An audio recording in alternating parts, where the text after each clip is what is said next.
All right, let's dive right into it today. We're tackling that request you sent about Binance and Russia. You wanted us to dig into what's really going on with their supposed 2023 exit from Russia. Yeah, they made a big schnurr pulling out completely, citing sanctions and all that. Yeah, they even announced the sale of their Russian operations to a brand new exchange called ComEx. CumEx. Why does that name ring a bell? Well, this is where things get kind of interesting. Despite this big exit, Binance later admitted they still service some Russian users. Wait, really? I knew there were whispers going around, but I figured it was just speculation, so it wasn't just a rumor. Nope, this came straight from a Binance spokesperson. To Cointelegraph, Yeah. actually, Wow, okay, so they're admitting to still having a limited number of Russian users. But what does limited even mean in this situation? And what are these users allowed to do, given the whole sanctions thing? you hit the nail on the head. That's what makes this so complicated. Global sanctions are incredibly complex. So, depending on which Russians we're talking about and the types of services they're using, there might be some wiggle room, Wow. loopholes that companies like Binance could exploit. So Binance is saying, trust us, we're complying with sanctions, but they've still got these Russian users. Exactly. Their stance is all about protecting the assets of these remaining users, framing it as responsible, necessary. I don't know about you, but that sounds a little suspect to me. Almost like they're more worried about losing some of their market share than anything else. That's a valid concern. And this is where COMEX comes back in, the supposed buyer of Binance's Russian operations. Oh, right. Comex, the company that vanished almost as quickly as it appeared. Well, they shut down in April 2024, Really? just a few months after they took on Yeah. at least some of Binance's Russian user base. The timing is convenient, to say the least. Convenient is an understatement. It really makes you think if this was all planned from the beginning. Wasn't there something off about Comex in the first place?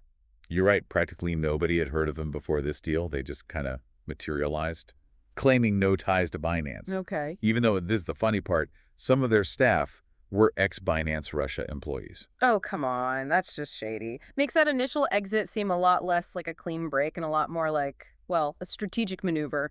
Totally. And it gets worse when you look at the evidence that contradicts Binance's story.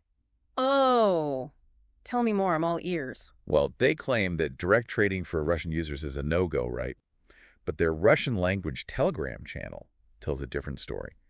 It's super active, over 130,000 subscribers, and they post regular updates about new tokens that are available for trading. Seriously, so even if Russians can't trade directly on their platform, Binance is still very much active in the Russian market. Exactly.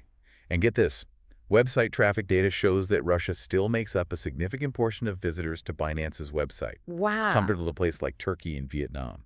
So they're still engaged with the Russian market in a big way, even if it's not through direct trading. What did Binance have to say when they were asked about all of this? Their response was vague. The usual limited number of users, promises to keep the community informed about future plans. Sounds like a deflection tactic to me. Definitely. Trying to have their cake and eat it too. But this isn't just about one company and their questionable choices, is it? This goes way deeper. Exactly. This situation highlights the difficulties of regulating a system like cryptocurrency, which we'll get into next. It's fascinating, isn't it?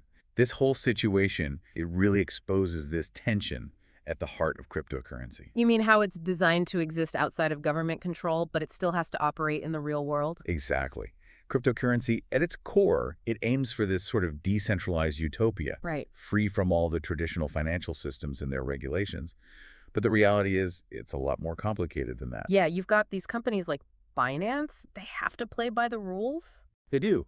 They're operating within these existing frameworks. They can't just ignore them. And let's be honest, they probably don't want to ignore them, not when there's so much money to be made. Easy to talk about a utopia, but when you're a company like Binance, a huge GE player, they're going to want a piece of that Russian market. Absolutely. And that's where the ethical part comes in. Let's just say, for argument's sake, that Binance IS, complying with sanctions somehow, keeping those limited Russian users happy. Right, but at what cost? That's got to be the question, isn't it? Are they turning a blind eye to certain activities just to keep their foot in the door of a really profitable market? It's a question worth asking, Yes. especially given Binance's history. It's not like they've got this spotless record, do they? You could say that again. They've had more run-ins with regulators than I can count. Exactly.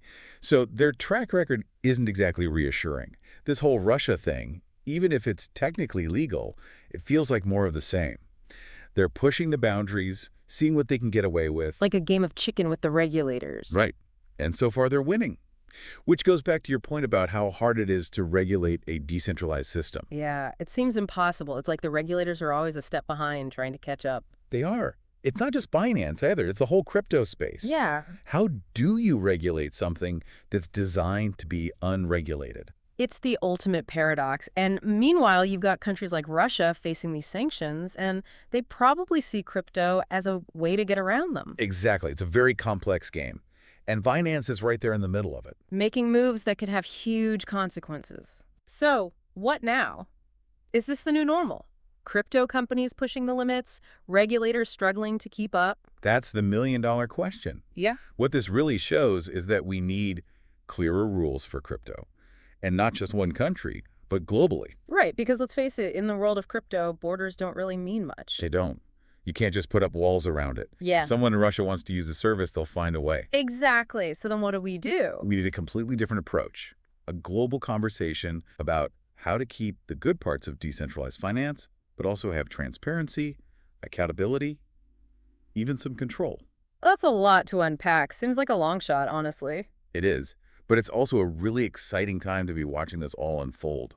Who knows what's next, but it definitely won't be boring. I've got to say, it's a bit unnerving to think about how much is still unknown in this space. It can feel like that, especially with a situation as murky as this one. It's like trying to solve a jigsaw puzzle with half the pieces missing. Exactly. But speaking of missing pieces, you mentioned something earlier about the listener being a part of this puzzle. What did you mean by that? Well, in a way, the future of cryptocurrency isn't just being shaped by companies like Binance or governments trying to regulate them. It's also being shaped by everyday users, people like you listening to this right now. Oh, I see where you're going with this. You're saying that every time someone buys Bitcoin or uses a decentralized exchange, they're participating in this grand experiment. Precisely. Every transaction, every interaction with a crypto platform is a vote, a tiny push in one direction or another.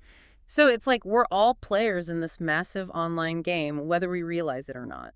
Exactly. And just like any game, the more informed you are, the better you can play. That's why it's crucial not to just accept things at face value. Ask questions, do your research, and don't be afraid to be skeptical. Easier said than done, right?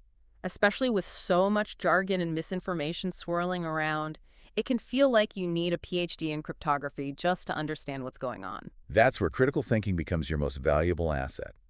Look beyond the headlines, consider the source of the information, and remember, if something sounds too good to be true, it probably is. That old adage holds truer than ever in the world of crypto. Words to live by. But circling back to Binance and Russia, what should we be watching for as this situation unfolds? What are the key takeaways for our listeners? That's a great question. Keep a close eye on whether Binance faces any real consequences for their actions. Will regulators step in with a more assertive approach? Or will this become yet another example of crypto companies operating in a legal gray area? And what about the broader implications? This whole situation raises questions about the ethical responsibility of companies operating in this space. Is it okay to prioritize profits over principles, especially when dealing with something as potentially impactful as cryptocurrency? Those are the million-dollar questions, aren't they? And they extend far beyond just Binance or just Russia. This situation, with all its complexities, is a microcosm of a much larger conversation about the future of finance, technology, and global governance.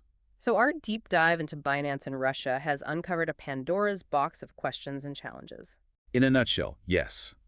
But remember, Pandora's box wasn't all bad. Amidst the chaos and uncertainty, there was also hope.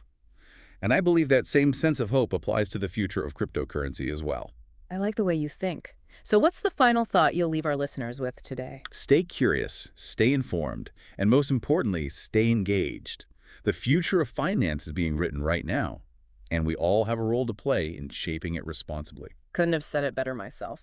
Well, that's all the time we have for today's deep dive. But remember, the conversation doesn't end here. Keep exploring, keep asking those critical questions, and who knows, maybe you'll be the one to crack the code of this brave new world of finance. Until next time, keep diving deep.